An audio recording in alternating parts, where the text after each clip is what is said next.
5 cm tanti non sanno portare la carrozzina, vanno avanti con le ruote grandi, scappa la carrozzina dalle mani e si rovescia sul disabile. Troppo alti e pericolosissimi quei 5 centimetri di cordolo per i pedoni alla fermata del tram, racconta il signor Vittorio Norsa, 81 anni. Parlo per esperienze personali, io nonno di un disabile che adesso è in casa famiglia. E proprio nel corso della denuncia TV del pensionato registriamo il disagio in diretta di un altro anziano in evidente difficoltà di deambulazione creata dal cordolo del tram.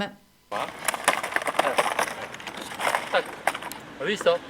Sì. E lui qualcosa si arrangia. Ma questo è soltanto l'ago di una cruna diventata un groviera, se non peggio. Villaggio San Marco, Mestre. Continua il nostro viaggio di cosa non va e denunciato da più voci e volti, con tanto di firme, nomi e cognomi, quasi 150, e depositate con tanto di interrogazione comunale. Raccontano del degrado dei buchi neri delle case in cantiere, abbandonate da anni e abitate tra spaccio, prostituzione e disagio dal popolo degli invisibili. Situazione di notevole degrado su quei palazzoni di via Sansovino Ex Enel. che tu avrai visto, c'è stata anche una raccolta firme di cittadini. Dopo l'amianto ancora a cielo aperto nei sacchi in mezzo a case, negozi e parchi giochi per i bimbi, ora il disagio arriva dalle fognature, intasate al punto da non contenere anche solo poche gocce di pioggia, racconta questo commerciante costretto a chiudere la sua gelateria quando il marciapiede si trasforma nel canale che vediamo dalle immagini da lui stesso registrate.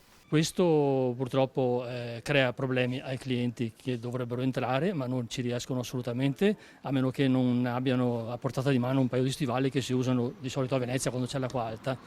Ma non solo, anche le persone che camminano sul marciapiedi, che dovrebbero ovviamente camminare in modo normale, sono costrette a passare sulla carreggiata, che tra l'altro adesso da qualche anno è occupata dal tram, ci sono le rotaie ed è pericoloso